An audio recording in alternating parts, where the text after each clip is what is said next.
Next we have is Libra. They rule the small of the back and the buttocks and actually the kidneys as well. They can experience kidney problems later in life. Unfortunately, it's very important that Libras drink a lot of water. I mean, that's a health thing for everyone, but especially with Libra ruling the kidneys, older Libra men can experience kidney stones in mid to later life. Libras can suffer from lower back tension, banana back, mostly in women, but men can experience it too. But they have a hard time with posture. The lower back area gets quite sore easily when standing or sitting for a long time. Libras are prone to muscle spasms.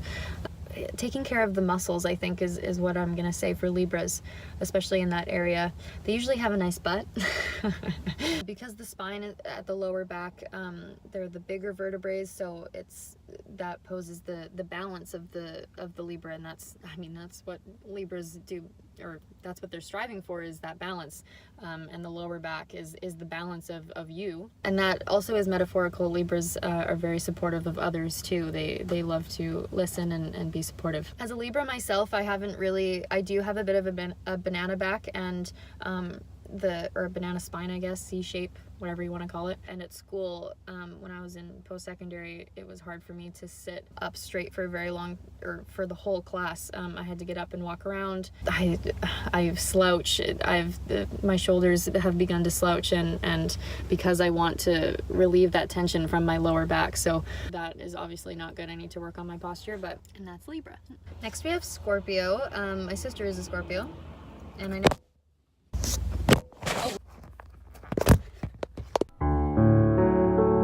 Scorpio rules the sacrum and mostly the genitals. We all know Scorpios are pegged for being sexual beings, but I wouldn't just peg Scorpios just as that. It is because they're ruled by the genitals, and they're very, very comfortable with those things. They love to be naked. They're very comfortable in their bodies, so those types of things don't really bother them, which is awesome. Confidence is great in that area. For men, the scrotum, they could find issues with the scrotum, and women, weak pelvic floors. Reproductive systems, women can have cysts on their ovaries. Just keep watch of just take extra special care of your reproductive areas and your genitals and all those great things that Scorpios are very comfortable dealing with. Also, Scorpio women can experience the menstrual irregularities. They'll probably have a tough time following their cycles, or gaining a cycle at least, or they're off and on. What I found with Scorpios, since they're such intense people, or not intense, but just full of passion and intensity. I'm not going to say that as a bad thing. They are very intense, and that's excellent. I'd also recommend meditation for them, because I think it'd work a lot faster for Scorpios, because they can really focus that energy strongly as a Scorpio into their sacrum and focus that healing energy and healing light into that area. And I think that would really help Scorpios. Next we have Capricorn, next we have Sagittarius. Hips. Great birthers. Women Sagittarius, pop them out just like that. Actually, I'm going to mention one more thing with Scorpios and Sagittariuses. They can be the hypochondriacs of the world. Again, not everyone. I'm not stereotyping, but it is common. Sagittarius's hip flexors can be weak-ish. They would really benefit from stretches and exercises to strengthen those muscles around the hips and the rotation in the joints. So like I said before, it can go either way. Maybe you have amazing agility in that area, or you might feel some super weaknesses, and strengthening those would be recommended. I'd say for Sagittariuses, because Sagittarius is ruled by Jupiter, and that's the biggest planet in the solar system, so they do everything in a very large way. They can overdo things. My advice to them is to not only strengthen cautiously with the hips, but also stretches and taking it easy as well, and having that balance, because Sagittariuses can overdo it sometimes. Next we have Capricorn, and they rule the knees. They can find some weaknesses in the knees. Maybe they are easily dislocated, so watch for extreme sports. Capricorns are quite cautious in the first place, so extreme adrenaline sports aren't really their thing. Again, I'm not stereotyping. Maybe you're a Capricorn that loves that. You probably have Aquarius or a Sagittarius in you. Yeah, so they're cautious people, but the knees are quite sensitive to them. Shin splints are also a thing for Capricorns. I'd just be aware of that. Heat is very good for shin splints, obviously. If you do play any sports or walking or cement, make sure you have that extra support. Hyperextension can happen easily to Capricorns. Aries. Capricorn is the goat, or the sea goat, depending on what book you're reading. Goats are known to climb mountains, so that's metaphorical for the Capricorn. They have a journey in life, and they're climbing the mountain slowly but surely to success for themselves. So you can imagine a climber going uphill with their knees. It can become sensitive. So taking a break. I actually read recently baths are very, very beneficial for Capricorns, especially in the knees. Liquid, like floating and water for sore muscles for Capricorns is quite beneficial to them. And the knees are your stability and mobility, and that's what Capricorns need most in life.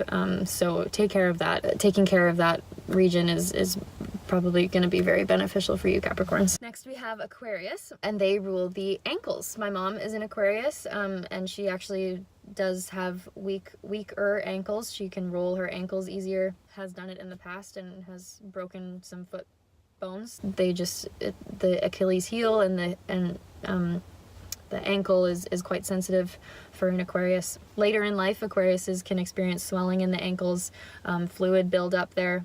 And what can actually help Aquarius's ankles is really strengthening those muscles. Fluid mobility and things like that, instead of rigid walking or running.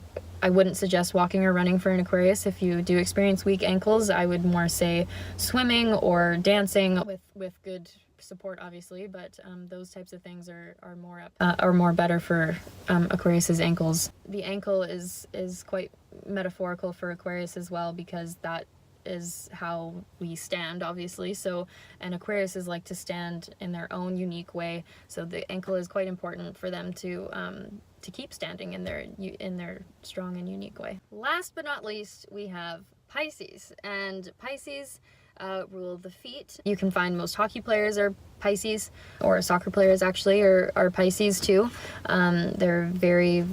Their hand-eye coordination with their feet they're very talented in that area. High heels for Pisces can pose problems. Their feet will obviously ache. I mean, to wear heels is already a struggle sometimes, but Pisces will definitely feel it, to be very supportive in their arch. For men too, their arch is quite sensitive, so maybe even a restless leg syndrome or just a constant movement of the feet while you're trying to fall asleep. It can be soothing for Pisces. Also, with the feet, they can experience plantar's warts or growths or something benign growths, obviously, on the feet. Calluses can happen easily. Cracked heels. Extra moisturizer. If you're at public pools, often be aware of contracting plantar's warts. Another thing that's not as common but can happen in Pisces is because they're such dreamers, they might dream of having heavy weighted down feet and they can't move, and I've heard a couple Pisces talk about that. So I'm also just curious if you're a Pisces and you dream, let me know if you do dream of that.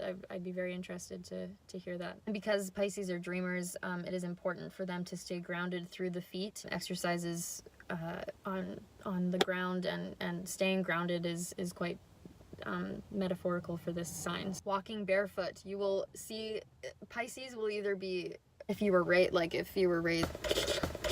Pisces will either love or hate being barefooted. That's what I'll say. Pisces, they like my stepdad, for example, he's Pisces.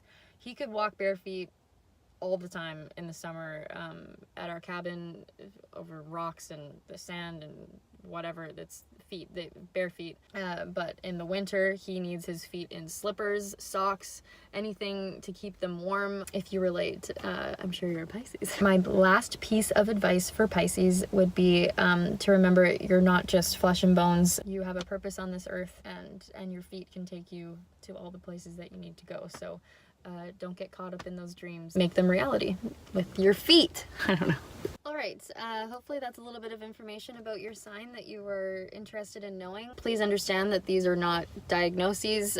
This is just a pseudoscience. We'll call it a pseudoscience, so don't get pegged into that stereotype of the body. Like I said, I am a Libra, but my Virgo is now affecting my digestive tract and things like that. So look into your chart if you're experiencing other things, and maybe you can link that and just give you a bit of an understanding of why you experience those things, and some astrology books or websites can give you some really natural and healthy ways of solving those things and healing yourself. So thank you guys for watching, and if you have any more ideas on what you'd like to hear next about your sign, and I'll see you in my next one. Bye for now.